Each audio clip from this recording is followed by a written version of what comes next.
Welcome back to the Lagoon, everyone. Your boy Gill-boy here is going to read you another story here at the Grand Library. Now, this story is another classic by Lovecraft. It is considered a heavy hitter, and our dear friend who has decided to rank and rate for us these tales has one second, decided to give the Hound, so you know I'm not fibbing, hang on, sorry, has decided to give the Hound there an A+. I have to agree, and if I'm not mistaken, this was the third or... No, it was either the second or third or fourth Lovecraft story I ever read. I want to say it was the second, the first being The Outsider, then this. And then I think I skipped to Call of Cthulhu, then Shadow over Innsmouth. Although maybe this third or second story was Dagon. Whatever. Excuse me. I beg your pardon. The Hound, though,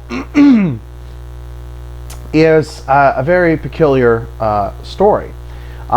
It was written in September 1922 and published in the February 1924 issue of Weird Tales. It contains the first mention of Lovecraft's fictional text, the Necronomicon. And as you know, the Necronomicon is a very popular book in pop culture now. It has, you know, become a staple for the Evil Dead franchise, with the Deadites being within it. But as you see as we read this short story, the Necronomicon was originally used to summon Yog-Sothoth, the Great Cthulhu, Dagon, you know, all these other kind of cosmic entities within his universe. And so it's cool that Sam Raimi and Bruce Campbell and all the people who worked on the Evil Dead series had taken this book and, you know, inserted the Deadites, that you could also summon the Deadites from the dreaded Necronomicon. And so this is a really cool story. It's really creepy. It is kind of gothic horror-esque, and I know some people really really adore this story. Just because of its eccentric nature between the two characters, being two men who are very much obsessed with the occult and collecting occult items, and maybe for the time period being a little too friendly for themselves. Although it is possible for two bros to be friends without such other added relationship stuff within it. I do not think that was Lovecraft's intention when he wrote this story, for there to be some kind of bizarre homoeroticism within it. I never took it that way when I first read it, but I know some people read into it and or would like for it to be that. So if you're one of those, okay. If not, then yeah, I've always viewed it as just two friends that are very eccentric and kind of bizarre and out there and like the occult and want to go grave robbing like they're Igor and Frankenstein, you know what I'm saying? So I guess we'll talk a little bit more about some of the themes and the kind of bigger cosmology within it. So for the meantime, let's dive in. Although to be fair, let us hang on one second. It's a bit warm again in the Grand Library, and I really love looking the part, you know, but there comes a time where you have to kind of take the jacket off, and seeing as how this is maybe not necessarily a long tell, but it's long enough to justify the jacket kind of coming off here. And it seems like I've misbuttoned my sleeve here. So anyways, let us begin, shall we? I hope everyone has their drinks and is all nice and comfortable and have made themselves comfortable. Okay, making sure my mic's still on. I'm sorry, chat. All right, so let us begin without wasting any more of your time. The Hound by H.P. Lovecraft. In my tortured ears there sounds unceasingly a nightmare whirring and flapping, and a faint distant baying of some gigantic hound. It is not a dream. It is not, I fear, even madness, for too much has already happened to give me these merciful doubts. St. John is a mangled corpse, I alone know why, and such is my knowledge that I am about to blow out my brains for fear I shall be mangled in the same way. Down unlit and illimitable corridors of eldritch fantasy sweeps the black, nameless nemesis that drives me to self-annihilation. My heaven forgive the folly and morbidity which led us both to such a monstrous fate. Wearied with the commonplaces of a prosaic world where even the joys of romance and adventure soon grow stale, St. John and I had followed enthusiastically ever aesthetic and intellectual movement which promised respite from our devastating ennui. The enigmas and the symbolists and the ecstasies of the pre-Raphaelites all were ours in their time, but each new mood was drained too soon as if it was diverting novelty and appeal. Only the sombre philosophy of the decadence could help us, and this we found potent only by increasing gradually the depth and diabolism of our penetrations. Baudelaire and Huysmans were soon exhausted of thrills, till finally there remained for us only the more direct stimuli of unnatural personal experiences and adventures. It was this frightful emotional need which led us eventually to that detestable course which even in my present fear I mention with shame and timidity. The hideous extremity of human outrage, the abhorred practice of grave robbing. I cannot reveal the details of our shocking expeditions, or catalogue even partially the worst of the trophies adorning the nameless museum we prepared in the great stone house where we jointly dwelt, alone and servantless. Our museum was a blasphemous, unthinkable place, where, with the satanic taste of neurotic virtuosi, we had assembled a universe of terror and decay to excite our jaded sensibilities. It was a secret room, far, far underground, where huge winged demons, carven of basalt and onyx, vomited from wide grinning mouths weird green and orange light, and hidden pneumatic pipes ruffled into kaleidoscopic dances of death, the lines of red charnel things hand in hand woven in voluminous black hangings. Through these pipes came at will the odors our moods most craved, sometimes the scent of pale funeral lilies, sometimes the necrotic essence of imagined eastern shrines of the kingly dead, and sometimes, how I shudder to recall it, the frightful soul-upheaving stenches of the uncovered grave. Around the walls of this repellent chamber were cases of antique mummies, alternating with comely, lifelike bodies, perfectly stuffed and cured by the taxidermist art, and with headstones snatched from the oldest churchyards of the world. Each here and there contained skulls of all shapes, and heads preserved in various stages of dissolution. There one might find the rotting bald plates of famous noblemen, and the fresh and radiantly golden heads of new buried children. Statues and paintings there were of all fiendish subjects, and some executed by St. John and myself. A locked portfolio bound in tan human skin held certain unknown and unnameable drawings which was rumored Goya had perpetrated but dared not acknowledge. There were nauseous musical instruments, stringed brass and woodwind, on which St. John and I sometimes produced dissonance of exquisite morbidity and cacodemical ghastliness, whilst in a multitude of inlaid ebony cabinets reposed the most incredible and unimaginable variety of tomb loot ever assembled by human madness and perversity. It is of these and of this loot in particular that I must not speak. Thank God I had the courage to destroy it long before I thought of destroying myself. The predatory excursions on which we collected our unmentionable treasures were always artistically memorable events. We were no vulgar ghouls, but worked only under certain conditions of mood, landscape, environment, weather, season, and moonlight. These pastimes were to us the most exquisite form of aesthetic expression, and we gave their details a fastidious technical care.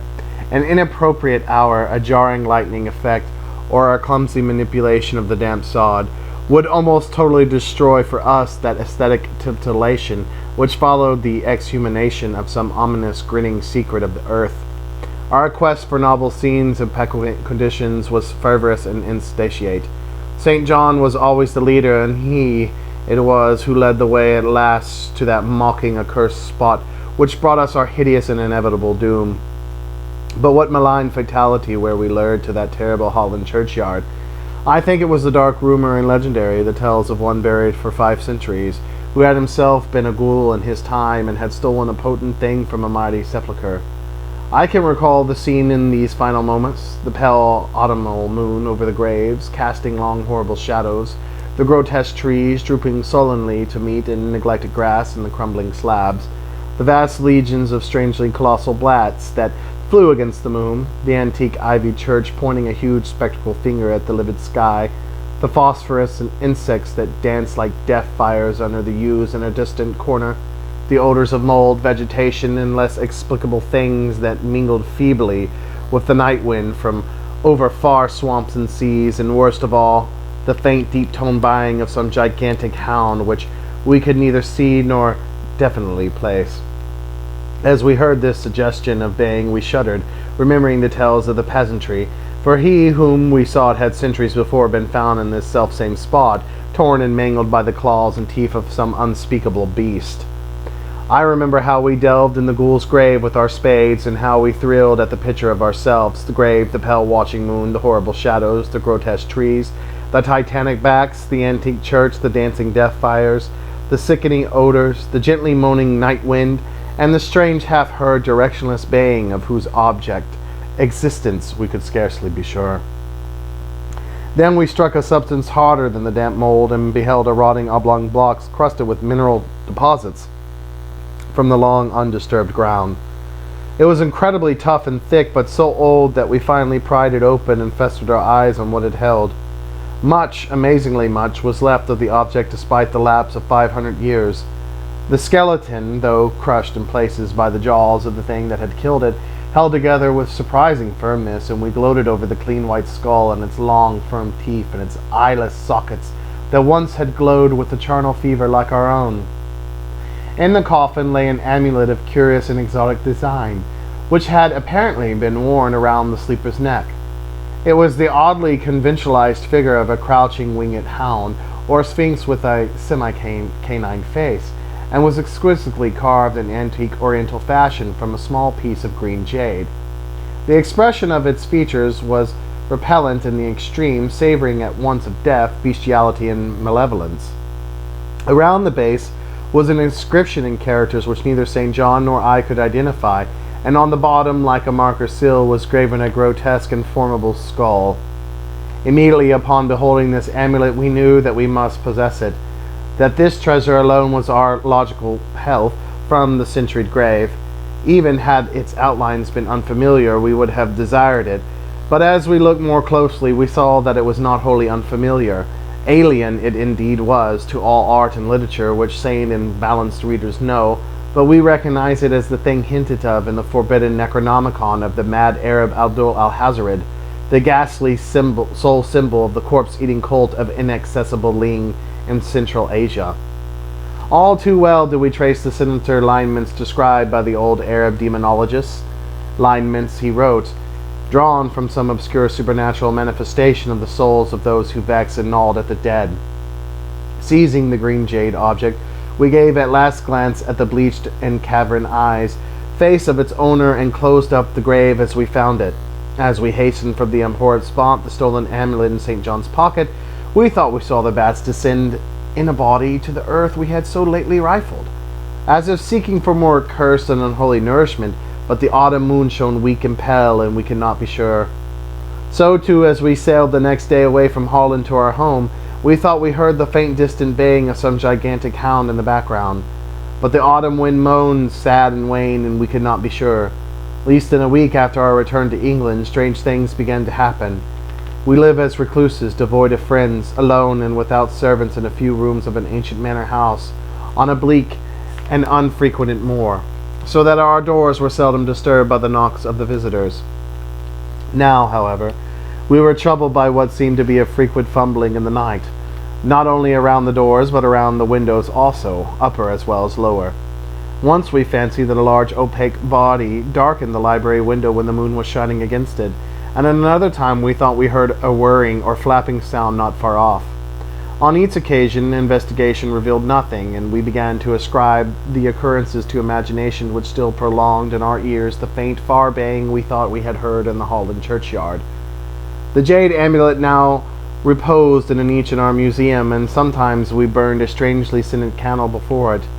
We read much in Alhazred's Necronomicon about its properties and about the relation of ghost souls to the objects it symbolized, and were disturbed by what we read. Then terror came. On the night of September 24th, I heard a knock at my chamber door. Fancying it St. John's, I bade the knocker enter, but was answered only by a shrill laugh. There was no one in the corridor. When I aroused St. John from his sleep, he professed entire ignorance of the event and became as worried as I. It was the night that the faint distant baying over the moor became to us a certain and dreaded reality. 4 days later, whilst we were both in the hidden museum, there came a low, cautious scratching at the single door which led to the secret library staircase. Our alarm was now divided, for besides our fear of the unknown, we had always entertained a dread that our grisly collection might be discovered. Extinguishing all lights, we proceeded to the door and threw it suddenly open, whereupon we felt an unaccountable rush of air, and heard, as if receding far away, a queer combination of rusting, tittering, and articulate chatter. Whether we were mad, dreaming, or in our senses, we did not try to determine. We only realized with the blackest of apprehensions that the apparently disembodied chatter was beyond a doubt in the Dutch language. After that we lived in growing horror and fascination.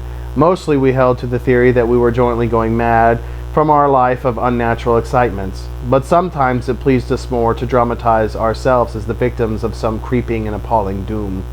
Bizarre manifestations were not too frequent to count. Our lonely house was seemingly alive with the presence of some malign being whose nature we could not guess, and every night that demonic baying rolled over the wind-swept moor, always louder and louder. On October 29th, we found in the first soft earth underneath the library window a series of footprints, utterly impossible to describe. They were as baffling as the hordes of great bats which haunted the old manor house in unprecedented and increasing numbers. The horror reached a culmination on November 18th when St. John, walking home after dark from the dismal railway station, was seized by some frightful cadaverous thing and tore to ribbons. His screams had reached the house, and I had hastened to the terrible scene in time to hear a whir of wings and see a vague black cloudy thing silhouetted against the rising moon. My friend was dying when I spoke to him, and he could not answer coherently. All he could do was to whisper, "The amulet. That damn thing." Then he collapsed, an inert mass of mangled flesh. I buried him the next midnight in one of our neglected gardens, and mumbled over his body one of the devilish rituals he had loved in life. And as I pronounced the last demonic sentence, I heard afar on the moor the faint baying of some gigantic hound. The moon was up, but I dared not look at it, and when I saw on the dim-lighted moor a wide, nebulous shadow sweeping from mound to mound, I shut my eyes and threw myself face down upon the ground. When I arose trembling, I know not how much later, I staggered into the house and made shocking obeisance before the enshrined amulet of green jade. Being now afraid to live alone in the ancient house on the moor, I departed on the following day for London, taking with me the amulet after destroying by fire and burial the rest of the impious collection in the museum. But after 3 nights I heard the baying again, and before a week was over felt strange eyes upon me whenever it was dark. One evening, as I strolled on Victoria Embankment for some needed air, I saw a black shape obscure one of the reflections of the lamps in the water. A wind stronger than the night wind rushed by, and I knew that what had befallen St. John must soon befall me. The next day I carefully wrapped the green jade amulet and sailed for Holland. What mercy I might gain by returning the thing to its silent, sleeping owner I knew not, but I felt that I must try and step convincingly logical. What the hound was, and why it had pursued me, were questions still vague, but I had first heard the baying in this ancient churchyard, and every subsequent event, including St. John's dying whisper, had served to connect the curse with the stealing of the amulet. Accordingly, I sank into the nethermost abysses of despair when in Rotterdam I discovered that thieves had despoiled me of this sole means of salvation. The baying was loud that evening, and in the morning I read of a nameless deed in the vilest quarter of the city. The rabble were in terror, for upon an evil tenement had fallen a red death beyond the foulest previous crime of the neighborhood. In a squalid thieves' den, an entire family had been torn to shreds by an unknown thing, with left no trace, and those around had heard all night a faint, deep, insistent note as of a gigantic hound. So at last I stood again in the unwholesome churchyard, where a pale winter moon cast hideous shadows, and leafless trees drooped sullenly to meet the withered, frosty grass and crackling slabs, and the ivy church pointed a jeering finger at the unfriendly sky, and the night wind howled maniacally from over frozen swamps and frigid seas.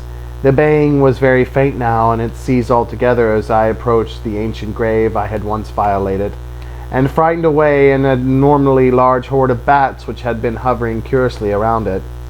I know not why I went thither unless to pray or gibber out an insane pleas and apologies to the calm white thing that lay within. But whatever my reason, I attacked the half-frozen sod with a desperation partly mine and partly that of a dominating will outside myself.